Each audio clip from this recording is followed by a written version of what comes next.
এই হলো deadline communications private limited. আপনারা দেখছেন এক্সপ্রেস নিউজ, খবর নেয়, খবর দেয়।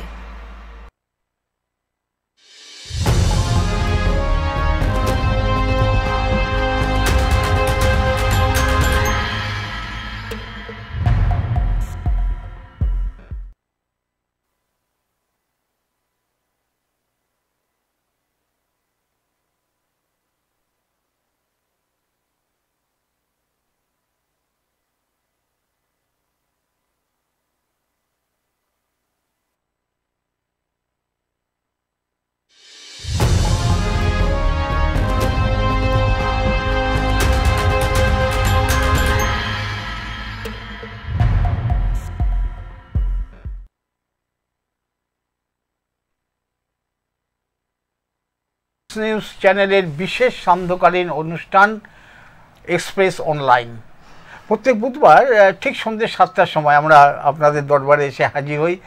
আর এই গোটা দক্ষিণবঙ্গের বা দুর্গাপুরের বিশেষ করে বিভিন্ন যে সমস্ত সামাজিক সংস্থা যারা নানাভাবে নানা রকম পরিষেবা দিয়ে চলেছেন মানুষজনকে, কেউ হয়তো খেলাধুলা উন্নয়নের কাজ করছেন, কেউ নারী ক্ষমতায়নের কাজ করছেন, কেউ নির্দিষ্টভাবে কোনো অসুখ বিসুখ নিয়ে থ্যালাসেমিয়া বা হেমোফিলিয়া নিয়ে কাজ করছেন, নানা জনে, কেউ সাফাই কর্মচারীদের নিয়ে কাজ করছেন ইত্যাদি নানা, কেউ গ্রামোন্নয়নে মন দিয়েছেন। এই ধরনের কাজ যারা করেন সমাজ সংস্থাগুলি বা অনেক সময় ব্যক্তি মানুষও যারা বিভিন্নভাবে কাজ করছেন, সেই সমস্ত সংস্থা বা ব্যক্তি মানুষদের আপনাদের সামনে পরিচয় করে দিই, তাদের কাজকর্ম সম্বন্ধে একটা ধারণা করার চেষ্টা করি। আর অনেক সময় আমাদের অনেক দর্শকরাই বললেন যে তাদের হয়তো কিছু কাজ করার ইচ্ছা, কিন্তু তার মনোমতো কাজ, আগ্রহের কাজ কোথায় হচ্ছে, কার সঙ্গে যুক্ত করবে, এটা অনেকে জানা থাকে না। তো আমরা এই অনুষ্ঠানের মাধ্যমে প্রত্যেক বুধবার সেই সমস্ত সংগঠনগুলোকে বা তাদের যারা কাজ করেন সমাজসেবী তাদেরকে ডেকে নিয়ে আসি, তাদের কথাবার্তা বলি। বলতে বলতে ইতিমধ্যে ধরুন অনেকগুলো এপিসোড আমরা করলাম নানা বিষয় নিয়ে। করতে করতে ভাবলাম যে আচ্ছা, এত কিছু সমাজসেবের কাজ চলছে, কিন্তু সমাজ তো মূলত পরিচালিত হয় রাজনীতি বা অর্থনীতি দ্বারা। আমরা তো কোনোদিন এই অর্থনীতির রাজনীতি নিয়ে কোনোদিন কথাবার্তা বলি না। একটু আশঙ্কাও থাকে, কারণ রাজনীতি অর্থনীতির মধ্যে না এত তর্কাতর্কি, সে খুব মুশকিলের ব্যাপার আমার পক্ষে যদিও। কিন্তু আজকে আমরা বিষয়টা বেছে নিয়েছি, বিশেষ করে আমরা আজকে আমন্ত্রণ জানিয়েছি আমাদের অতিথি বিজন পালকে। বিজন পাল, বিজন তুমি এখানে এসছো আমাদের সাথে, এই জন্য তোমাকে অনেক অনেক ধন্যবাদ। নমস্কার দর্শকদের, আমার নতুন বছরের শুভেচ্ছা। তো শুভেচ্ছা তো আমরা নিলাম নিশ্চয়ই। তো বিজন পাল নানা ধরনের কাজ করেন, মানে নানা দিক থেকে, কখনো নাটকের মধ্যেও আছেন, কখনো অন্য অনুষ্ঠানের মধ্যে আছেন, কিন্তু একই সঙ্গে সমাজ ভাবনা যেটা বলি বা সমাজ বিজ্ঞান চর্চা, সেটাও বিজনের প্রচুর উৎসাহ। তো আজকে আমরা সেই জন্য বিজনের যে অন্যান্য গুণাবলী সেগুলো না নিয়ে বিজনের সমাজ ভাবনা যেটা, তারই একটা টুকরো অংশ আমরা আজকে আলোচনার মধ্যে নিয়ে এসেছি। যে আমরা বলছি যে বিষয়টা আজকে হচ্ছে যে অর্থনৈতিক, মানে বাজার অর্থনীতি বলবো আমি, প্রভাবে আমাদের কারখানা শহরের ভবিষ্যৎ কি হতে পারে, এই বিষয়টা আমরা নানাভাবে আলোচনা করি। তো আমরা বিজন বলছি যদি বাজার অর্থনীতির কথা বলি, বাজার অর্থনীতির ব্যাপারটা কি? হ্যাঁ, বাজার অর্থনীতি বলতে গেলে আগে আমরা বাজার অর্থনীতির ব্যাপারটা তো অবশ্যই আজকে বলতেই হবে। প্রথম কথা হচ্ছে যে আজকে আমরা যেটা আমাদের সাবজেক্ট, সেই সাবজেক্টটাকে আনতে গেলে যে বাজার অর্থনীতির প্রভাবে আমাদের শিল্প শহরের ভবিষ্যৎ, মানে শুধু শিল্প শহর নয়, বাজার অর্থনীতির প্রভাবে আমাদের দেশ তথা সারা বিশ্বের চরিত্রটাই আমার সামনে আসবে। এটা হয়তো দু এক কথায় আসবে। যেটা বলছি, আমরা আজকে বাজার অর্থনীতির বলতে গেলে আমাকে প্রথমে আগের যে অর্থনীতি ছিল, যেটা আমরা যখন শিল্পভিত্তিক অর্থনীতির কথা বলি, সেখানে ব্যাংক এবং ইন্ডাস্ট্রি একসঙ্গে মার্জার থাকতো, ব্যাংক এবং ইন্ডাস্ট্রি মুখ্য ভূমিকায় থাকতো। আর যখন বাজার অর্থনীতি বলি, তখন বাজার থাকবে মুখ্য ভূমিকায়। যেমন ইন্ডাস্ট্রি থাকবে বাজারের অধীনে, অর্থনীতি থাকবে বাজারের অধীনে। আগে যেমন যেখানে ইন্ডাস্ট্রি, আমরা এই দুর্গাপুর শহরেই যখন ইন্ডাস্ট্রিগুলো আমরা দেখেছি, সেখানে একটা দুর্গাপুর শহরের মধ্যে, যেমন আজকে আমরা একটু অন্যদিকে যাই, তাহলে এই বলতে বলতে হয়তো আমরা এটা কভার করেও ফেলবো, যেখানে কি একটা বড় শহর আমরা দুর্গাপুরে যখন দেখতাম, একটা শিল্পভিত্তিক একটা সমাজ, সেখানে আমরা দুর্গাপুর স্টিল প্ল্যান্টের কথাই যদি বলি, সেখানে আমাদের মোটামুটি 36,000 ওয়ার্কার ছিল। আজ তো এখন 7,200 কত, 2000 জানুয়ারি মাসে যদি রিপোর্ট বলি 7,000 সামথিং এসেছে আর কি। এবং সেই শহরে যে উৎপাদন হতো, সেই উৎপাদনটা যেভাবে হতো আর আজকে উৎপাদন যেভাবে হয়, এই দুটোকে আলাদা না করলে আমি ঠিক মানে বুঝিয়ে উঠতে পারবো না। যেমন সেই সময় যে উৎপাদন, একটা বড় কারখানার উৎপাদন যেখানে এক জায়গা থেকে আরেকটা জায়গায় যখন যাচ্ছে, যেমন একটা সেট থেকে আরেকটা সেটে যেতে যেতে যেখানে ফাইনাল প্রোডাক্টটা হলো, সেখান থেকে যখন প্রোডাক্টটা বেরিয়ে গেল তখন কিন্তু আমরা অ্যাকচুয়ালি সেটা পণ্যায়ন হলো।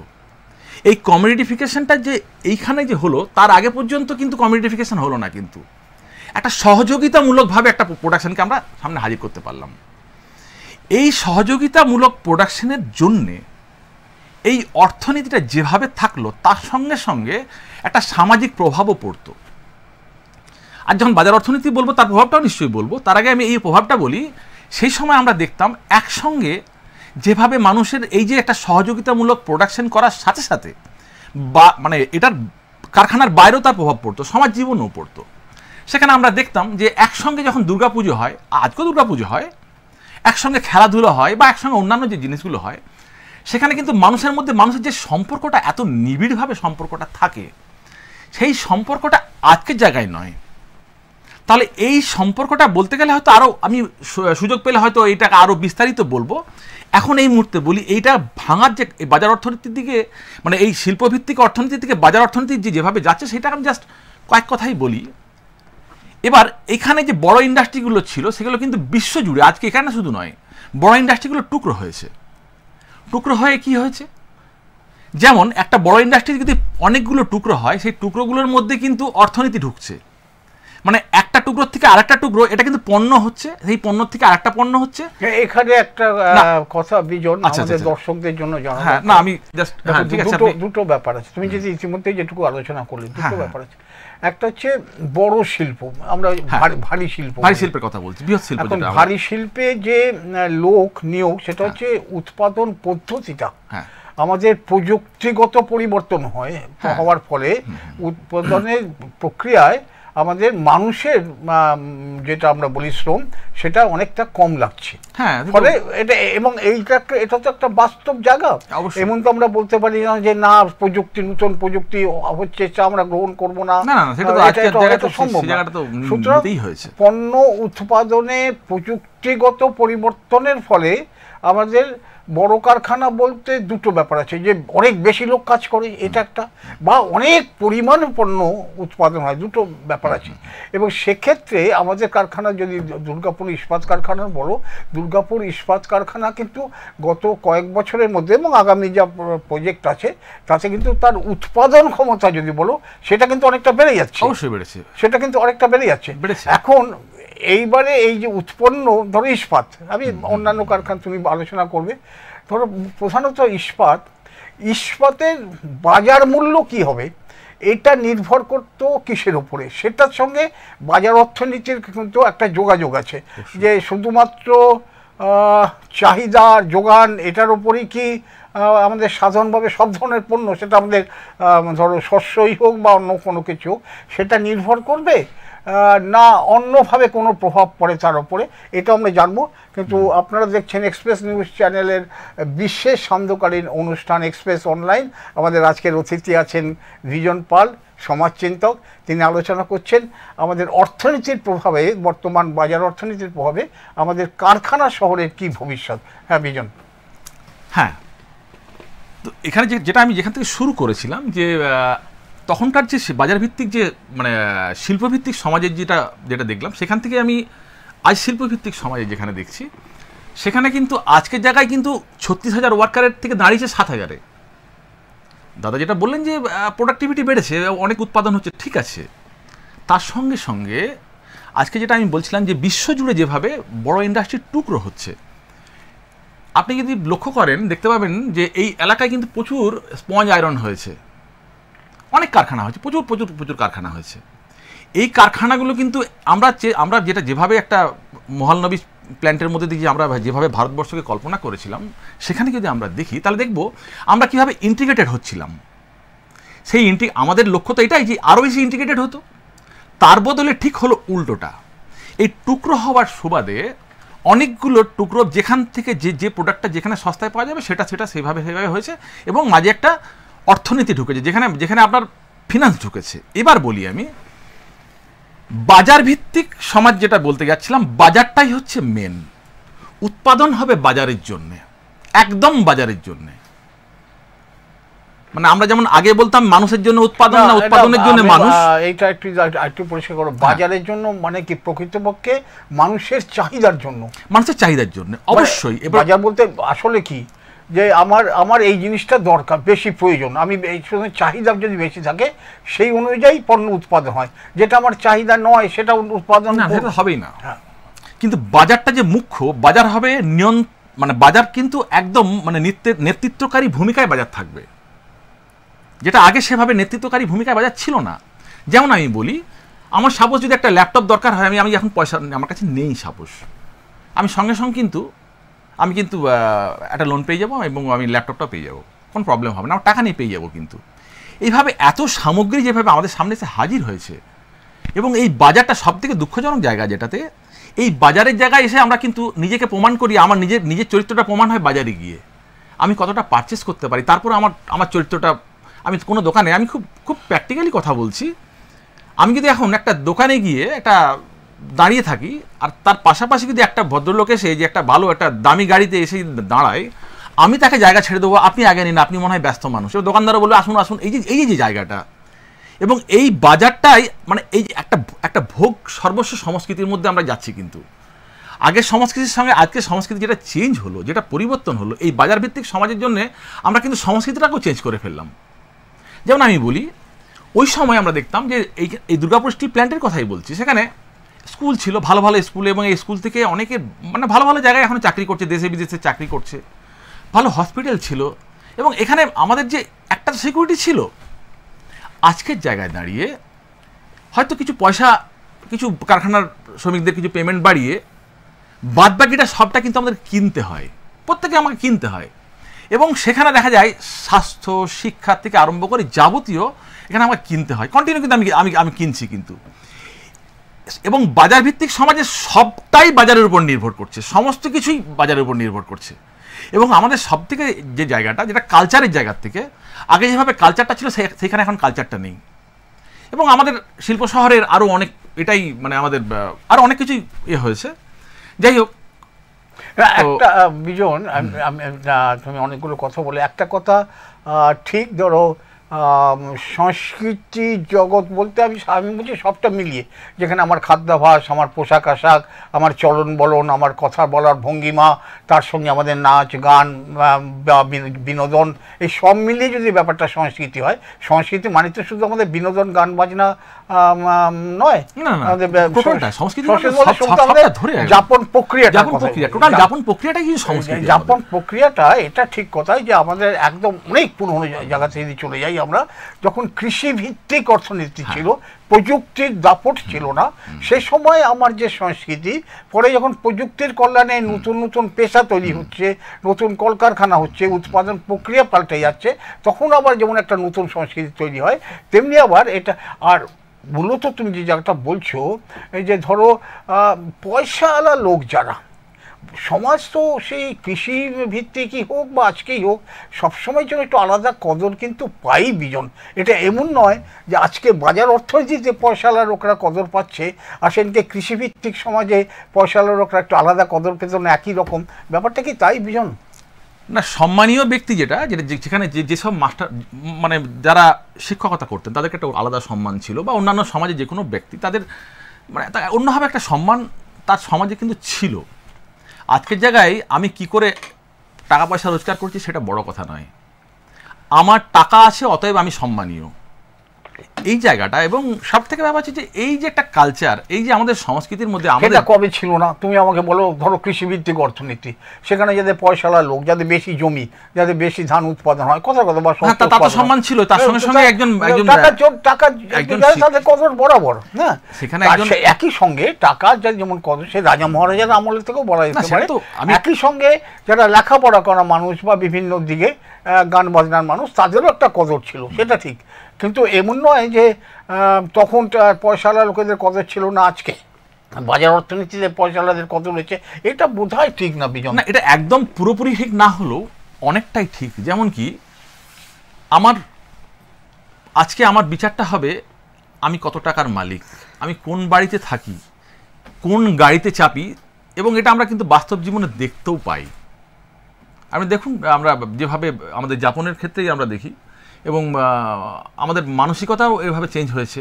আমাকে যেন মনে হয় আমাকে সবসময় আপডেট থাকার জন্য আমাকে এই পোশাক পরতে হবে, এইভাবে গাড়ি রাখতে হবে, একটা ফ্ল্যাট রাখতে হবে, বা আরেকটা বাড়ি রাখতে হবে। এই যে আমাদের যাপনের মধ্যে এটা কিন্তু এসেছে আমাদের মধ্যে।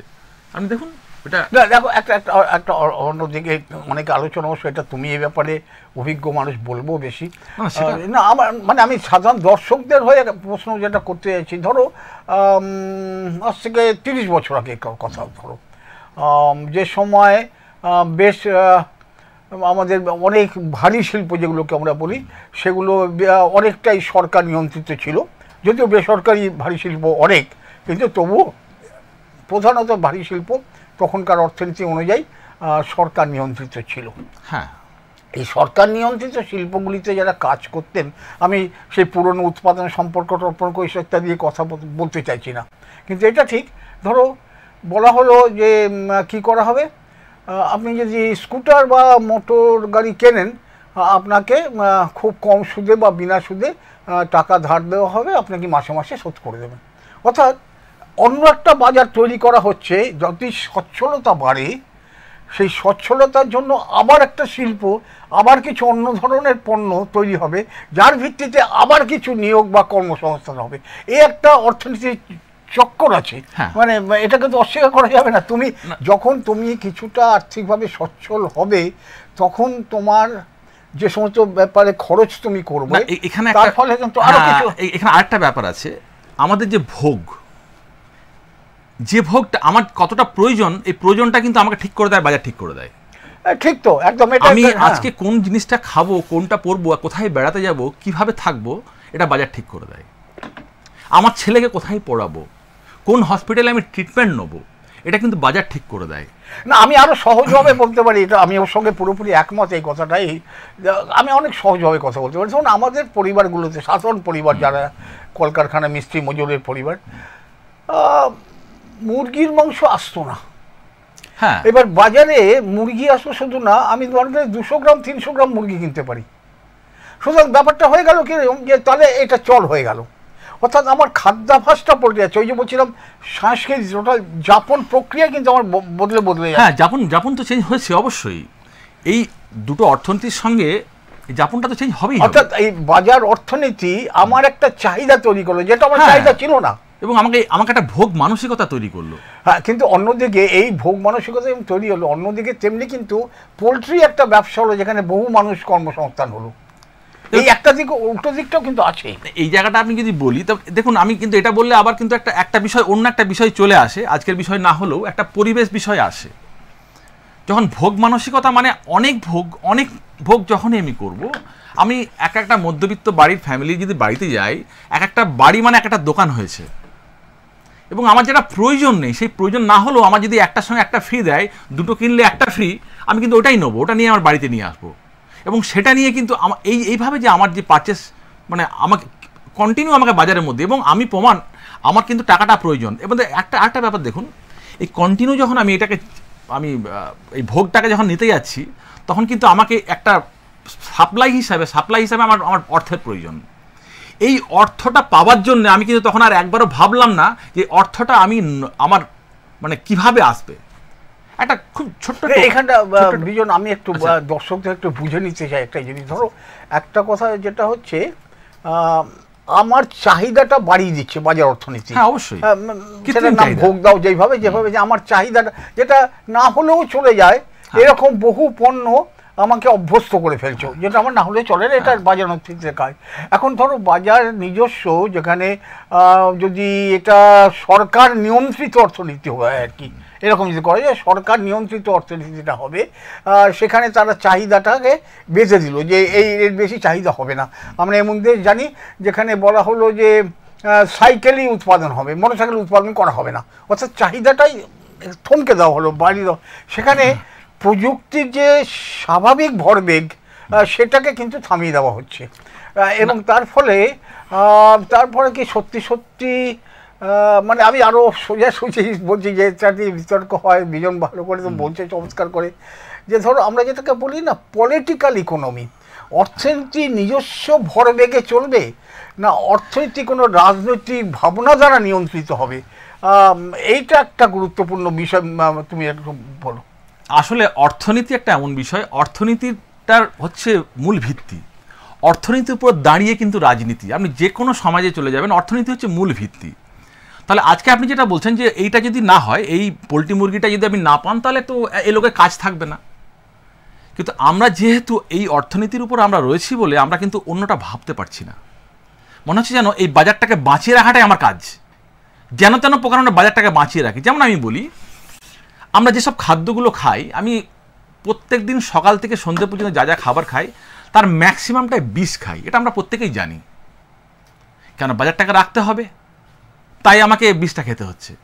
আমি কোল্ড ড্রিঙ্কস বলি, যেখানে আমরা কোল্ড ড্রিঙ্কস, আপনি এটা বলতে পারেন কোল্ড ড্রিঙ্কসের কী প্রয়োজন আছে? কোনো প্রয়োজন নেই, কিন্তু কোল্ড ড্রিঙ্কসের মধ্যে আপনার ক্যাডমিয়াম সীসা পাচ্ছি, আমরা খাচ্ছি, কিন্তু আরামসে খেয়ে যাচ্ছি এবং আমরা ভাবছি বেশ সুন্দর আছি। এবং শুধু কোল্ড ড্রিঙ্কস কেন, আমরা যেসব লেজ কুরকুরে যেসব খাবারগুলো খাই, এগুলো কি মানুষের খাদ্য আপনি বলুন? কিন্তু এটার জন্য একটা অর্থনীতি আছে, মানে অর্থনীতি আছে বলে আমাকে খেতে হবে। আচ্ছা, এইবার আমি বলি যে মানুষের কর্মসংস্থান বা অন্য যে ব্যাপারটা বলছি, এই কর্মসংস্থান কিন্তু আমরা এই অর্থনীতির উপর থাকছি বলে অন্যটা ভাবতে পারছি না। আজকে যদি আমরা প্রাকৃতিক যে ঘটনাগুলো ঘটছে, যে প্রাকৃতিক যেভাবে যে ডিস্ট্রাকশন যেটা হচ্ছে, যেখানে মেটাবলিক রিফট যেখানে হচ্ছে, সেই জায়গায় কিন্তু প্রচুর মানুষের শ্রম লাগবে। আমরা তো এমনিতেই জানি যে আমাদের যেভাবে আমাদের নগরায়ণ হচ্ছে বা যেভাবে যা কিছু হচ্ছে, আমরা এমনিতেই আমরা দুর্গাপুরের, আমরা যদি মানে এয়ার কোয়ালিটি দেখি তো আমরা তো দিল্লির পরে নাকি দুর্গাপুর বলে। তাহলে এখানে তো মানুষ লাগবে, এইখানের জন্য বৃক্ষরোপণের জন্য মানুষ লাগবে, এবং এটা ঠিক করার জন্য মানুষ লাগবে। এবং এটা তো আমি যা ছোট আকারে বললাম, আমি বড়োভাবে যদি দেখি, প্রচুর জায়গাতে যেখানে ডিস্ট্রাকশন হচ্ছে, সেখানে প্রত্যেকটা জায়গায় এখানে নতুন অর্থনীতির প্রয়োজন হবে। কিন্তু এই অর্থনীতি আপনাকে ওইদিকে নিয়ে যেতে দেবে না, কারণ এই অর্থনীতির সঙ্গে এর সবসময় এই যে অ্যাকুমুলেশন যেটা সঞ্চয়ন হচ্ছে, একে আবার কোথাও ইনভেস্টমেন্ট করতে হবে, আবার বড় প্রফিট করতে হবে, এই কন্টিনিউ একটা সাইকেলের মধ্যে একে আসতে হবে, অন্ধগতিতে চলবে। এই অন্ধগতিতে যাওয়ার সময় একবার ভাবনা চিন্তা করবে না যে এটা দিয়ে সমাজের কোন জায়গায় কীভাবে কী ক্ষতি হচ্ছে, আমরা এই অন্ধগতিতে চলে যাব। এবং আমরা জানি যে আমরা এই খাবারগুলো খেলে আমাদের এই রোগ হতে পারে, কোনটা খেলে কী হবে, যে আমাদের আমাকে কেন রং দেওয়া খাবার খেতে হবে, কেন আমাকে সবজির মধ্যে আমাকে এই কালার করতে হবে, কেন আমাকে এই জায়গার থেকে এইটা খাবার খাওয়ার পরে একটা রোগ হবে এবং তার জন্য একটা মেডিসিন খাবো। আমরা যেমন মাথা ধরার মেডিসিন খাচ্ছি, আমার পেটের রোগ হচ্ছে। তাহলে এইভাবে অন্যান্য একটা বাজার তৈরি হচ্ছে, এটা বাজার অর্থনীতির অন্য একটা জায়গা। আমার যেমন ভোগ মানসিকতাকে বাড়ি তুলছে, আবার তার সঙ্গে সঙ্গে আমার মগজটাকেও কিন্তু তারা এখানে চেপে বসছে, তারা কিন্তু কন্টিনিউ আমাকে এইভাবে আমাকে এই ভোগের মধ্যে নিয়ে যাচ্ছে, এবং আমার মানসিকতাটা আস্তে আস্তে একটা ব্যক্তি মানুষে পরিণত করে দিচ্ছে। কী হয়, এই বাজার অর্থনীতির সব থেকে যেটা চরম যেটা আমাদের ক্ষতি করে, সেটা যে ব্যক্তি মানসিকতাটাকে আরও ডেভেলপ করে। একদম আমার বাড়িকে বাচ্চাকে বলছি, এই ভাই এই বাবু, তোমাকে আমি কিন্তু মাস্টার দিয়েছি, তুমি কিন্তু তোমার এই নোটস তুমি বাইরে দেখাবে না, তাহলে তুমি কিন্তু ফেল হয়ে যাবে, তোমার বন্ধুরা এগিয়ে যাবে। এবং মাস্টারও সেটা বলছে, আমার নোটস যেন বাইরে না যায়, তুমি পয়সা দিয়েছো, তুমি নোটস নিয়ে যাও। এই যে মানসিকতা, এবং এই বাচ্চাকে বড় করে এই বাচ্চাকে আমরা এই অর্থনীতির একটা নাটবল্ট হিসাবে তৈরি করব। এবং এই দুর্গাপুরের টোটাল আপনি যদি এখন একটা অন্য একটা মানে তুমি বলতে পারো বাজার অর্থনীতির যারা পক্ষে, তারা বা বাজার অর্থনীতি যারা চালাচ্ছেন যদি বলো, তারা একদিকে আমাকে কিছু নতুন নতুন পণ্যে অভ্যস্ত করে দিচ্ছেন ইচ্ছাকৃতভাবে, দ্বিতীয়ত তারা আমার স্বাস্থ্য বা সাধারণভাবে প্রাকৃতিক পরিবেশের ব্যাপারে তাদের কোনো বিবেচনা করছেন না। এটা একটা যেমন বললে, আমি বিজন একটা জানতে চাইছি তোমাকে, বলো প্রাসঙ্গিকভাবে, যে ধরো বাজার অর্থনীতিতে একটা প্রধান ব্যাপার হচ্ছে যে কোনো একচেটিয়া মালিকানা থাকবে না কোনো কিছুতে, প্রতিযোগিতা থাকবে। এবং এইটাকে তুমি কি মনে করো যে এক্ষেত্রে একচেটিয়া বা অন্য ক্ষেত্রে যদি বলো তোমাদের সরকার বা রাষ্ট্রীয়ভাবে যদি এর নিয়ন্ত্রণ থাকতো, হ্যাঁ, সেটা কি বলছো তুমি ভালো হতো অনেক, যে এই অর্থনীতির চেয়ে যে নিয়ন্ত্রিত অর্থনীতি যদি হয়? না, আসলে একটা জায়গাটা আপনি যেটা একটা ভালো ভালো কোশ্চেন করেছেন, এবং আমি এখানে যদি একটা বলি, একটা নতুন টেকনোলজির সঙ্গে আমি যদি একটা কোনো ট্রেনকে লাইনের মধ্যে ছোটাবো, সেখানে আমি জাপানের মতো 300 কিলোমিটার বেগে ছোটাবো, তখন কিন্তু এই লাইনটা চলবে না, এই মেশিনারি চলবে না। সেরকম এই অর্থনীতির সঙ্গে সঙ্গে গভর্নমেন্টের একটা ব্যাপার থাকে। আগের যে অর্থনীতিটা ছিল, যেখানে আমাদের একটা মিশ্র অর্থনীতি ছিল, সেই অর্থনীতি আজ কিন্তু চলছে না। কিন্তু সেই অর্থনীতি আজকে কিন্তু এখানে ফিট করবে না। একটা জায়গা থেকে যেমন আরেকটা জায়গায় ফিট করে, সেটা ফিট করবে না। কিন্তু আজকের জায়গায় যে অর্থনীতি, আমরা কিন্তু আগামী অর্থনীতিটা ভাবতে পারছি না। আমরা এই অর্থনীতির প্রভাবে আমরা যেদিকে যাচ্ছি, যে রাস্তায় যাচ্ছি, সেই রাস্তায় কিন্তু আলটিমেটলি কোনো সমাধান নয়। কিন্তু আমরা ধরো আমি দর্শকদের এর মধ্যে গত এক সপ্তাহ ধরে আমরা অনেক প্রশ্ন জোগাড় করেছি। আমি ধরো বলছি, আজকাল আমরা খুব বলি, ছোটদের জন্য বেশি করে বলি, বড়রাও তাই, যে মোবাইলে অ্যাডিক্ট হয়ে যাচ্ছে, ভালো করে মন দিয়ে লেখাপড়া করছে না, অন্যদিকে মন দিচ্ছে না, এবং তার জন্য চোখের গোলমাল হচ্ছে, হাতের ব্যথা হচ্ছে, এবং ইদানিং তো শোনা যাচ্ছে যে অন্তঃসত্ত্বা মহিলারা মোবাইল করলে পরে তাদের সন্তানের অটিস্ট হওয়ার একটা সম্ভাবনা আছে, ইত্যাদি নানা রকম সমস্যা এতে আছে। গেমস খেলছে, এটা ওটা করছে ইত্যাদি। তো তাহলে কি আমরা বলবো যে সরকার থেকে একটা সম্পূর্ণ নিয়ন্ত্রণ, না মোবাইল করা চলবে না, এরকমভাবে কি আমরা বলবো? অর্থাৎ প্রযুক্তিকে কি ঠেকিয়ে রাখা যায় বিজন? না, প্রযুক্তি ঠেকিয়ে রাখা যায় না। প্রযুক্তি কোথায় ব্যবহার হচ্ছে তার উপর নির্ভর করে। আজকে আপনি দেখুন, আমি যদি প্রযুক্তি নিয়ে বলি, প্রযুক্তি কিন্তু ব্যবহার হচ্ছে প্রোডাকশানে নয়, রিয়েলাইজেশনে। আপনি 1 সেকেন্ডে 1 মিনিটে আপনি এই কাজটা করতে পারছেন। আপনার কোনো জিনিস দরকার, আপনি মোবাইলটা নিয়ে জাস্ট একটা ক্লিক করুন, সঙ্গে সঙ্গে পেয়ে যাচ্ছেন। বাজারের মধ্যে যেভাবে টেকনোলজিটা ব্যবহার হচ্ছে, প্রোডাকশানে কিন্তু সেভাবে ব্যবহার করা যাচ্ছে না, এখন কিন্তু পারছে না। অনেকটাই ডেভেলপ করেছে। আজকের স্টিল প্ল্যান্ট, আজকের স্টিল মানে আগের স্টিল প্ল্যান্ট এবং আজকের স্টিল প্ল্যান্টের মধ্যে অনেক ডিফারেন্স হয়েছে। কিন্তু পুরোপুরিভাবে উৎপাদনে যদি এই টেকনোলজি লাগে, তাহলে ভ্যালু হবে জিরো, একদম জিরো হয়ে যাবে, লাগবে না। মানুষের খুব খুব সামান্য মানুষের কাজ হয়ে যাবে। তো অতএব এই অর্থনীতি ওইদিকে যাবে না। তা আমাদেরকে আজকে কিন্তু ভাবতে হবে, একটা অন্য অর্থনীতির কথা ভাবতেই হবে, না হলে কিন্তু এখান থেকে বেরোবার কোনো দ্বিতীয় কোনো রাস্তা নেই। কারণ আমরা সেই অর্থনীতি কি নিয়ন্ত্রিত অর্থনীতি, সরকার নিয়ন্ত্রিত অর্থনীতি? দেখুন, সরকার নিয়ন্ত্রিত অর্থনীতি মানে এই গভর্নমেন্টটাই কি, এই গভর্নমেন্ট যে আজকে জায়গায় যে সরকার রয়েছে, যেভাবে আমরা সরকারি ব্যাপারগুলো রয়েছে, সরকার নিয়ন্ত্রিত অর্থনীতি, অর্থাৎ যারা সাধারণ মানুষ, উপভোক্তা, তাদের স্বাধীনতা কিন্তু বন্ধ। কারণ সরকার বলে দিয়েছে, বাবু এই জিনিস, এর বাইরে তুমি চাও আর না চাও পাবে না। না না, এটা সরকার নিয়ন্ত্রণ, সরকার নিয়ন্ত্রিত অর্থনীতি হচ্ছে কি, একদিকে যেমন তুমি বলছো বাজার অর্থনীতি আমাদের অপ্রয়োজনীয় জিনিসকে আমাদের অভ্যস্ত করে দিচ্ছে, এটা যেমন একটা দিক, একদম ঠিক খাঁটি কথা। তেমনি সরকার নিয়ন্ত্রিত হলে তো উল্টো হবে, অর্থাৎ উপভোক্তার আমার কোনো স্বাধীনতাই থাকবে না যে আমি কি জিনিস ব্যবহার করব। আমি এই এটা বলছিলাম দেশের কথা, যে আমি সাইকেল ছাড়া মোটরসাইকেল পাবো না। না, আমরা চীন রাশিয়াকে যেভাবে দেখেছি সেভাবে দেখলে আমি দেখার কথা বলছিও না। তবুও কিছুটা কিউবার অর্থনীতির মধ্যে আমরা কিছুটা পাই। তবুও আমি এই অর্থনীতির কথা বলছি না। এখন আজকে বললে হয়তো এটা নতুন কোনো কিছু বলা হয়ে যাবে, কিন্তু এই অর্থনীতিটা যেটা দেখা যাচ্ছে, খুব পরিষ্কারভাবে দেখা যাচ্ছে যে এইভাবে কিন্তু কন্টিনিউয়েশন একটা জায়গায় গিয়ে কিন্তু ব্রেক করতেই হবে, থাকা যাবে না। মানে যে গাড়িতে আমি চেপে পড়েছি, সে গাড়ি কোনো ব্রেক নেই, ব্রেকহীন একটা গাড়ির মধ্যে ছুটে চলেছি, কন্টিনিউ ছুটে চলেছি। এই ছুটতে একটা জায়গায় আমাকে দাঁড়াতেই হবে। মানে এর ব্রেক ফেল হয়ে গেছে, গাড়ি চলছে, কিন্তু কোথায় ধাক্কা মারবে আমরা জানি না, কিন্তু এবং ধাক্কা মারতেই হবে, একটা জায়গাতে ব্রেক হতেই হবে। এবং আমি যেমন আমাদের আজকে রোগের ট্রিটমেন্ট কেমন হয়, এই দুর্গাপুর এই অঞ্চলেই বলি, আমি সারা ভারতবর্ষের কথা বলছি না, এখানে প্রচুর হসপিটাল হয়েছে এবং একটা হসপিটাল বিশাল মানে অত্যাধুনিক তার যন্ত্র রয়েছে সেখানে, কিন্তু রোগের ট্রিটমেন্ট কোথায় হবে? আমার যদি ম্যালেরিয়া হয়, দুর্গাপুরে ম্যালেরিয়া হচ্ছে সাপোজ, তাহলে ম্যালেরিয়ার ট্রিটমেন্ট আমি হসপিটালে নিয়ে যাব, কিন্তু যে কারণে ম্যালেরিয়া হবে না তার ট্রিটমেন্ট আমি করতে পারছি না।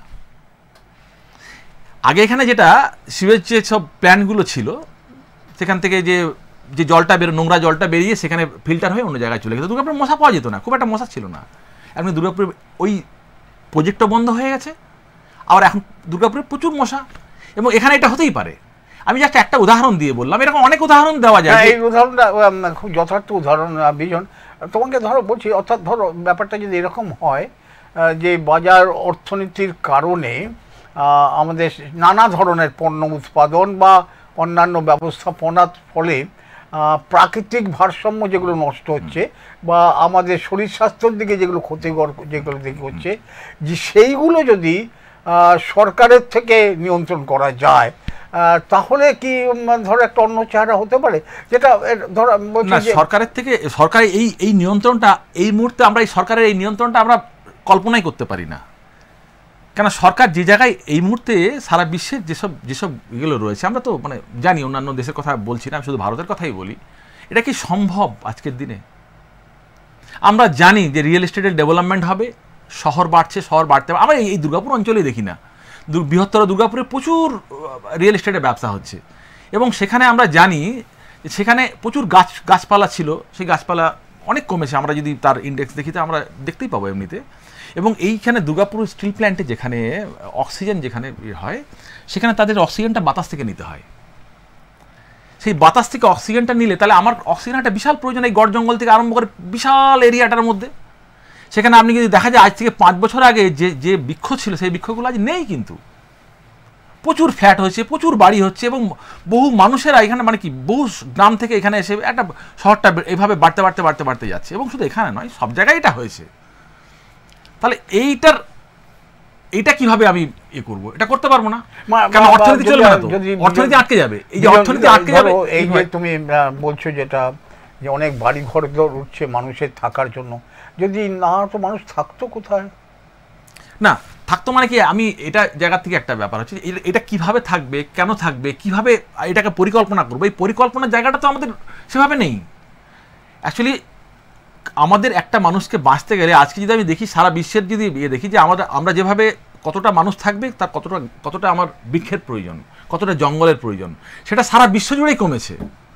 আমি অ্যামাজনের কথাই বলি, আর কঙ্গো বেসিনে বলি, আর দক্ষিণ পূর্ব এশিয়ায় বলি, সব জায়গাতেই কমেছে। ভারতবর্ষে তো কমেছে। আমি এই তো রিসেন্ট আমি বলছি, আমার ছত্তিশগড়ের যেসব জঙ্গলগুলো আছে, অনেক জায়গায় বড় বড় ইন্ডাস্ট্রি হচ্ছে। দেখো একটা কথা তো বিজন, আরবান লিভিং আর আমাদের রুরাল লিভিং তো আলাদাই। হ্যাঁ, সেটা তো আলাদাই। এবং আমরা যদি বলি যে না আরবান লিভিংয়ের যাবই না, আমরা পুরনো সেই কৃষি অর্থনীতি থাকবো, গ্রামগঞ্জে পাখি শিকার করব, গাছগাছালি ফল খাবো, আর কখনো কখনো এটা ওটা শস্য তৈরি করবো না। আসলে এখানে একটা আমাদের ধারণা হয়ে যায় যে আমরা পিছনে মানে আবার দাও ফিরিয়ে অরণ্য আবার পুরনো জায়গায় চলে যায়। এটা কিন্তু আমি বলছি না। আপনি যেটা বললেন যে টেকনোলজির বিকাশের ক্ষেত্রে বলি বা সায়েন্সের বিকাশের ক্ষেত্রে বলি, বিজ্ঞানের উন্নতি তো হবে, কন্টিনিউ হতে থাকবে। তো আমরা যেহেতু এই অর্থনীতি দেখে অভ্যস্ত, তাই ভাবছি হয়তো এটা আটকালে তাহলে অর্থনীতি আটকে যাবে, তাহলে আমার বিজ্ঞানটাও আটকে যাবে। এই বিজ্ঞান লাগানো তো প্রচুর জায়গা রয়েছে। আমরা আজকে সমুদ্রের সঙ্গে যে মানে মানে সমুদ্রের তলায় এবং সমুদ্রের তলায় যেভাবে মানে যেটা ডিস্ট্রাকশন হয়েছে যেগুলো, সেটার জন্য তো একটা মেরিন সায়েন্স লাগবে, মেরিন ইঞ্জিনিয়ার লাগবে। সেটার জন্য তো আমি ইনভেস্টমেন্ট করছি না। এবং এখানে কোন জীবাণু, কোন ব্যাকটেরিয়া, এগুলো তো আজকের দিনেও তো আমাদের বহু নতুন নতুন রোগ হচ্ছে, সেগুলো নিয়ে রিসার্চ করছি না। সেটা করতে গেলে আমার তো আলাদা করে অর্থ লাগবে। এবং আমি এটা যাই মানে এটা সবাই জানে, আমি বলছি না যে আমাদের যা আবিষ্কার হয় তার 20% আমরা পাই না। সেটা বিজন একটা অন্য প্রসঙ্গ নিয়ে, আমাদের এই প্রশ্নটা আমাদের দর্শকরা করেছিলেন, আমাদের কাছে পাঠিয়েছিলেন। একটা প্রশ্ন তুমি আমাকে বলো, ধরো আমাদের আজকে বিষয়টা যেটা, যে বাজার অর্থনীতির প্রভাবে আমাদের কারখানা শহরের ভবিষ্যৎ। হ্যাঁ, ওটা তো আসতেই হবে। এখন এইখানে যে কারখানা শহর, আমাদের একটা সময় কারখানা শহর বলতাম, বাজার অর্থনীতি যদি না আসতো, এই কারখানা শহরে কি এত শিক্ষা প্রতিষ্ঠান হতো? বাজার অর্থনীতি যদি না আসতো, এই কারখানা শহরে কি এত চিকিৎসা কেন্দ্র হতো? বাজার অর্থনীতি যদি না আসতো, এই কারখানা শহরে বিভিন্ন বাহনের এত দোকান হতো?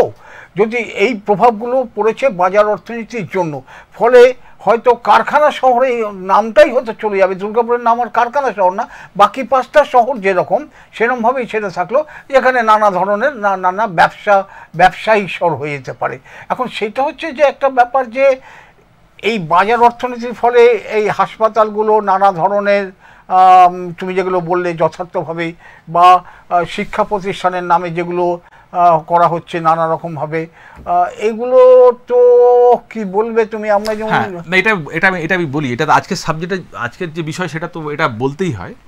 প্রথম কথা হচ্ছে যে আমরা যেভাবে ওই সময় দেখতাম যে কারখানার মধ্যে যেসব মানুষেরা কারখানার চাকরি করছেন, বা আজকের জায়গায় আমি দেখি দুর্গাপুর শহরে, আমি গিগ ওয়ার্কারদের কথা বলছি, এখানে প্রচুর মানুষ জেমেটো, সুইগি, ফ্লিপকার্ট, বিভিন্ন রকম একটা বড় অংশ এটার মধ্যে আমাদের দুর্গাপুরের ছেলেরাই তো আছে এটার মধ্যে। এবং যাদের একটু পয়সা আছে, যারা একটু মোটামুটি ভালো, যাদের তারা এখানে ভালো ভালো জায়গায় পড়ে তাদের ছেলে মেয়েদেরকে বাইরে চাকরি করতে পাঠাচ্ছে। এবং এখানে যারা চাকরি করে, যেসব হসপিটালগুলো চাকরি করে, সেটা কত বেতন পায়, খুব বেশি বিশাল কিছু এদের। এবং এই চাকরি, এখানে প্রচুর কর্মসংস্থান হয়েছে যেমন বলছি, তেমনি এখানে একটা মানে এদের, আপনি যদি এদের এটা দেখেন 10,000 20,000-এর মধ্যে একটা সীমাবদ্ধ, তার থেকে বেশি পেমেন্ট পায় না এরা। এবং এদেরও তো একটা জায়গা রয়েছে। এবং এই যে গিগ ওয়ার্কাররা, এদের কীভাবে একটা জায়গা থেকে একটা জায়গায় ছোটাছুটি সারাদিনের মধ্যে এদের কি যন্ত্রণার মধ্যে এদেরকে চাকরি বাকরি করতে হয়, সেটাও তো রয়েছে। তাহলে ভবিষ্যৎ তো এটাও। এবং যেসব ছেলেমেয়েরা বাইরে পড়াশুনো করতে গেছে, আমি দুর্গাপুরেই তো অনেক জায়গাতে দেখছি যে বয়স্ক লোকেরা, তাদের মা বাবারা এখানে আছে, বিদেশে আছে, বা অন্য শহরে আছে, বা অন্য রাজ্যে আছে, তারা শুধু টাকাটা পাঠিয়ে দেয়, তারা তাদের অন্য লোকেরা দেখাশোনা করে, তারা সেভাবে বেঁচে আছে।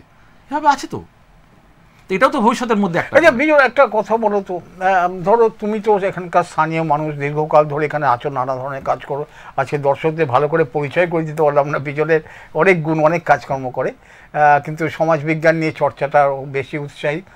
বিজয়, একটা কথা বলো, তুমি স্থানীয় এখানে, ধরো তোমার শৈশবে, তোমার বাল্যকালে, আমরা যাদের সাধারণ মানুষ বলি, কায়িক পরিশ্রম নিয়ে কাজকর্ম করে বা সেভাবে বা এটা আছে, তারা আগে যে অর্থনীতি ছিল, আমাদের আজকের বাজার অর্থনীতি যদি বলে আমরা 92 যদি ধরি, 1992 সাধারণভাবে ধরি, তাহলে প্রায় 30 বছর হতে চললো আর কি, মোটামুটি দশকের পর থেকে এটা 30 বছর হতে চললো। 30 বছর আগে যে অর্থনীতি অন্তত এই অঞ্চলে ছিল, হই হই করে, ধরো তুমি যেখানে থাকো, খনি রাষ্ট্রীয়করণ হলো, আমরা খুব হই হই করে উঠলাম যে একটা বড় কাজ হলো, সামাজিক দিক থেকে একটা খুব বড় কাজ হলো ইত্যাদি, আমরা ভাবলাম। কারণ সেই যে অর্থনীতি ছিল তার আগে, ধরো আবার আমরা যেটা বলবো টাটা বিড়লার আমল, খুব গালাগালি হতো, তুমি হয়তো সেই সময়টা খুব শৈশব বা দেখোনি, কিন্তু অর্থাৎ অর্থনীতির 3-4টে ভাগ আমরা এর মধ্যেই দেখেছি। গত 30 বছরে আমরা বাজার অর্থনীতি দেখছি। আমার প্রশ্ন হচ্ছে, তুমি যে অঞ্চলে থাকো সেই অঞ্চলে, বা তুমি তো অনেক বড় অঞ্চল নিয়ে কাজও করো, সেখানে ওই সাধারণ মানুষ যাদের কথা বলছি, মিস্ত্রি মজুর, তাদের কি আর্থিক দিক থেকে বা অন্যান্য দিক থেকে সুযোগ সুবিধা খারাপ হয়েছে না? তারা ধরো তাদের, তুমি তো তোমার শৈশবে দেখেছো যে এমন অনেক লোক যারা একবেলা খেতে পাচ্ছে না। তুমি তো তোমার বাল্যকালে দেখেছো যে ওখানে প্রতি মানে হয়তো 100টা পরিবারের মধ্যে একটা সাইকেল আছে।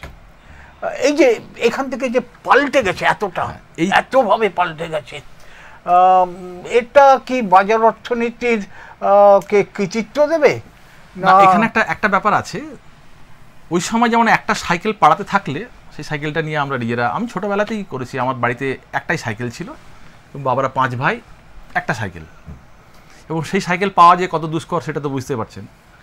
এবং পাড়াতেও যখন যার একটু পয়সা আছে তারা হয়তো একটা সাইকেল নিয়ে, সেখানে আমরা কিন্তু ই করে করতাম আর কি। এবং সেখানে আমরা,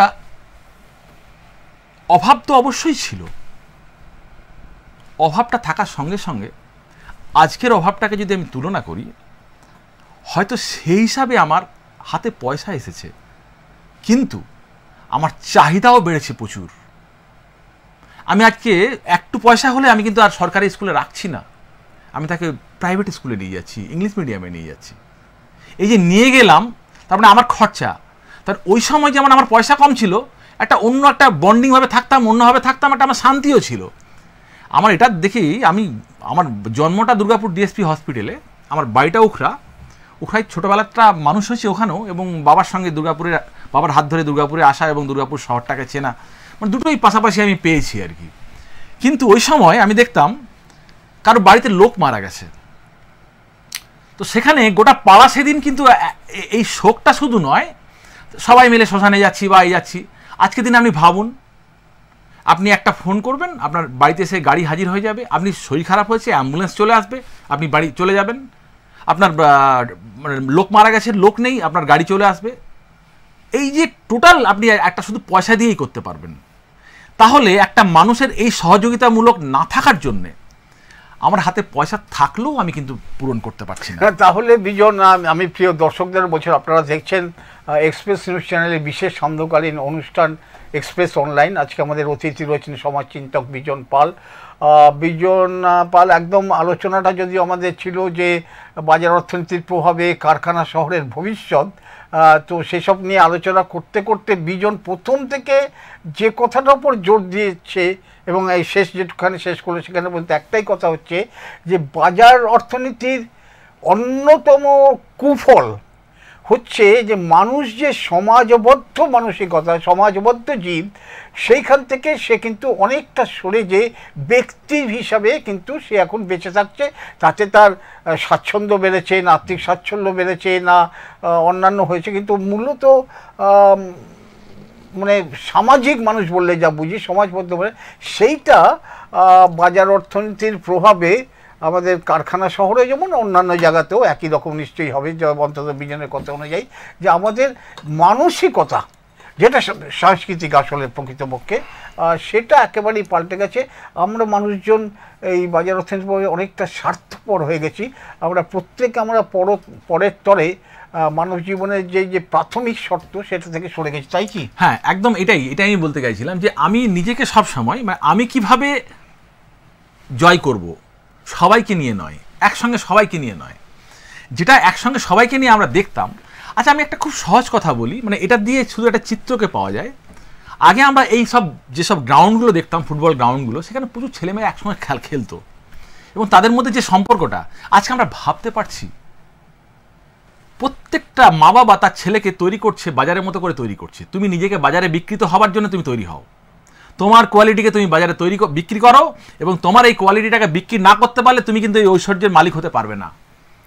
তোমার কিন্তু এইটা তৈরি করতে হবে। কীভাবে তৈরি হবে তার পেছনে আমি কন্টিনিউ তাকে এত বেশি করে আমি একটা খুব জিনিস দেখি আর কি। আমি এটা এখনই বলছিলাম ওটাতে, যে আমি বাচ্চাকে ছোটোবেলার থেকে আমরা কিন্তু ওইটাকে একদম এইভাবেই তৈরি করছি, কিন্তু একদম এইভাবেই, যে বাবু তুমি কিন্তু অন্য লোককে দেখাবে না, তুমি কিন্তু তোমার নাম্বার কমে যাবে, ওর নাম্বারটা বেড়ে যাবে, তুমি তখন চান্স পাবে না।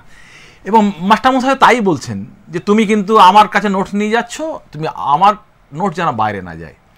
এই যে মানসিকতাটা একদম বাচ্চার জন্ম থেকে তৈরি হচ্ছে, এবং এই যে তার যে একটা আলাদা স্বার্থপরতা, এটা কিন্তু জন্ম থেকে তৈরি হচ্ছে। এবং এই বাজার অর্থনীতি সবসময় তাকে বাজারে প্রমাণ করে তুমি বাজারের যোগ্য কিনা, তুমি নিজেকে বাজারে বিক্রি করতে পারবে কিনা, এবং বাজার থেকে তুমি এই ভোগটাকে নিতে পারবে কিনা।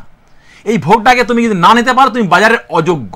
না, এখন তুমি এটা যেমন বললে সেটা একটা ঠিকই, যে এখনকার যারা বড় হচ্ছেন তাদের বাজারে যোগ্য কিনা নিজেকে প্রমাণ করতে হবে যে আমি বাজারে যোগ্য। এটা যেমন কি, তুমি তার উল্টো দিকটা কি, তার মানে তুমি কি চাইছো সেই লোকটা পরনির্ভরশীল থাকুক, নিজে সমাজের প্রয়োজনীয় প্রযুক্তিগত যে এগিয়ে যাওয়া বা পিছিয়ে যাওয়া যাই বলো তুমি, বাজারের অনুপযুক্ত থেকে পরনির্ভরশীল থাকুক, তুমি কি এটা চাইছো? না না না, এটাই ভাবে বলছি না, কিন্তু অ্যাকচুয়ালি আজকে জায়গায় আমি প্রথমে একটা কথা বলছিলাম যে একটা পুরনো ইঞ্জিন নতুন গাড়ি, এই জায়গাটা তো একটা ব্যাপার রয়েছেই। সেখানে বলছি আমি যে বাজার অর্থনীতির উপরে দাঁড়িয়ে যে প্রভাবগুলো যেটা বললাম, যে প্রভাবের কথা বললাম, সেই প্রভাবটা থাকবেই। যদি আমরা তো মানুষ, আমাদের মাঝে মাঝে মনে হবে আমরা অন্যান্য সংস্কৃতির কথা, আমরা তো যাই, অনেকেই তো আমরা এটা করে থাকি, এর মধ্যেও আমাদের আকাঙ্ক্ষাটা তো হয়, কিন্তু এই আকাঙ্ক্ষাটাকে কোথাও যেন আটকে রাখতে হয়। এই অঞ্চলে যারা সাংস্কৃতিক লোক, চাকরি বাকরি করে, অন্য কিছু, তাদের সঙ্গে কথা বললে আপনি বুঝতে পারবেন, হ্যাঁ আমার তো খুব ইচ্ছা ছিল গানটা ভালো করে শেখার, তো আর পাচ্ছি না গো।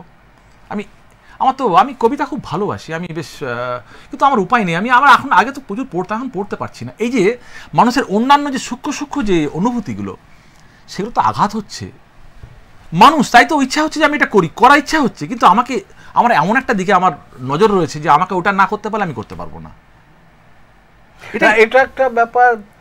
তুমি প্রথম থেকে বাজার অর্থনীতিকে সেই দৃষ্টিভঙ্গিতেই দেখছো যে আমাদের মানসিকভাবে একটু অন্য জায়গায় নিয়ে যাচ্ছে, যেটা আমরা মানুষ প্রজাতির কাছে যেটা আমরা সাধারণত আশা করি না, প্রজাতি করি না, একটু স্বার্থপরতার দিকে নিয়ে যাওয়া, আমরা যে সমাজবদ্ধ জীব সেটাকে অস্বীকার করা, এটা একটা দিক আছে, কোনো সন্দেহ নেই।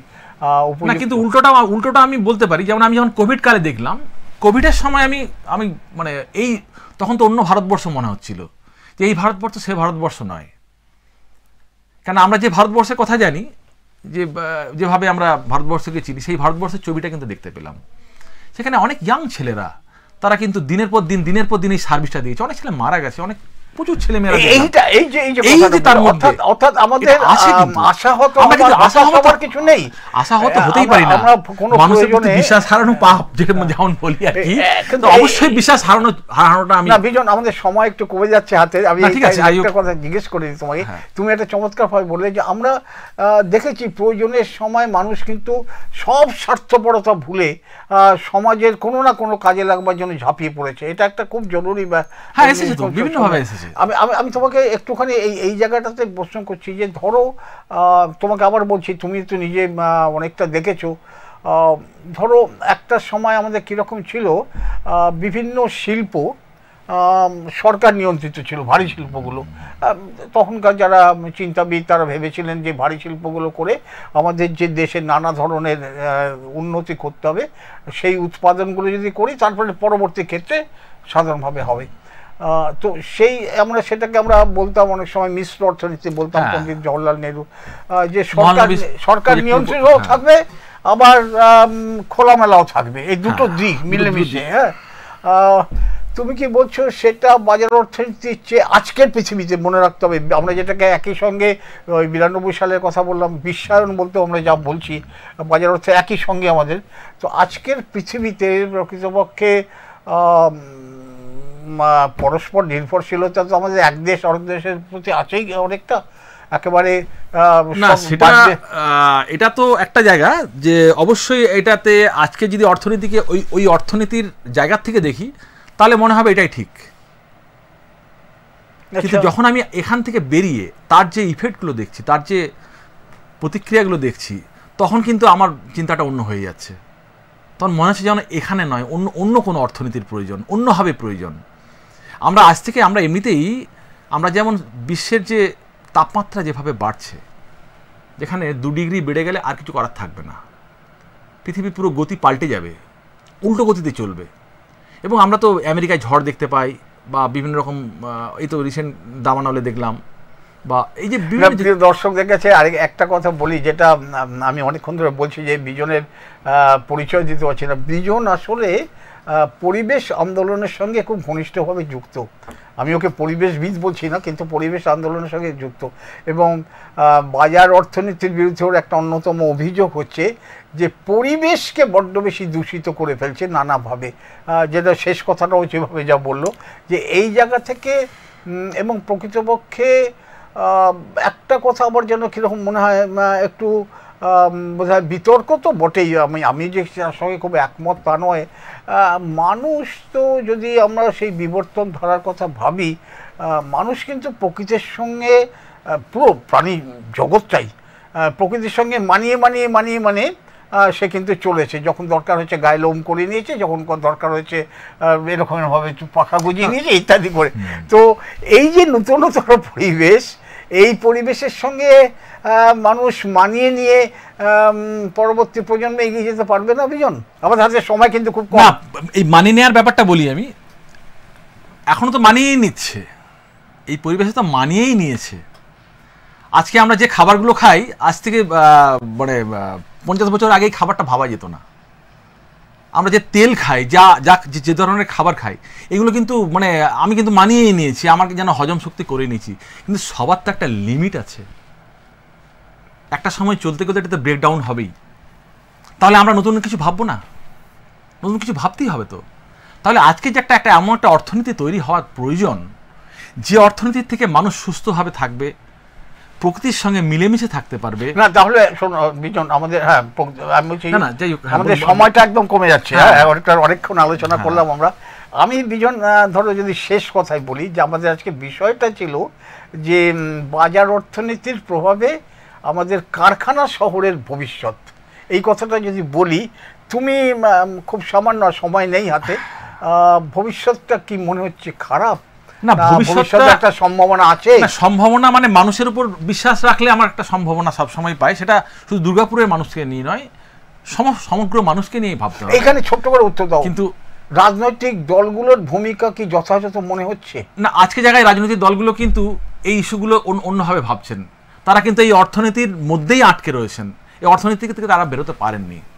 এবং আজকে এই অর্থনীতি থেকে বেরোতে গেলে আলাদাভাবে জাম্প করতে হবে, না হলে কিন্তু বেরোনো যাবে না। এখন অর্থনীতি বিষয়টা তো অনেক বড় ব্যাপার, অনেক ব্যাপ্তি আছে। আমরা কারখানা শহর নিয়েই বেশি ভাবিত, এই ছোটো জায়গা আমাদের ছোটো বৃত্তে থাকি, সেই জন্য আলোচনার বিষয়টা আমরা রেখেছিলাম। না, শহরের ভবিষ্যৎ তো আমি দু এক কথাই বলি, একদম সময় নেই, বলো এক মিনিট। শহরের ভবিষ্যৎ বলতে গেলে আমরা যেটা বলতে পারি যে এই অঞ্চলের যেটা মানে পরিবেশগতভাবে গেলে এর অবস্থা কিন্তু খুব খারাপ, এবং পরিবেশগতভাবে খারাপ। এবং আমাদের কাছে যা খবর আসছে, প্রধানত এই যে আবাসন হচ্ছে না, জলের অভাবে ভীষণ অসুবিধায় পড়ে যাবে।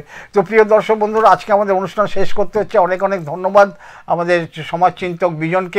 বিজন আরো একদিন আলোচনা করব, কারণ এই বিষয়টা অনেক বড় ব্যাপক। ঠিক আছে, এটা তো কিছুটা কথাবার্তা হলো। প্রত্যেক বুধবার আমরা কিন্তু সন্ধ্যে 7টায় আপনাদের দরবারে হাজির হব। আগামী বুধবার সন্ধ্যে 7টায় আমরা আলোচনা করব এই কারখানা শহরের এই কথা, ট্রেড ইউনিয়নের ধারাবাহিকতা। উপস্থিত থাকবে কিন্তু সন্ধ্যে 7টা আগামী বুধবার। নমস্কার।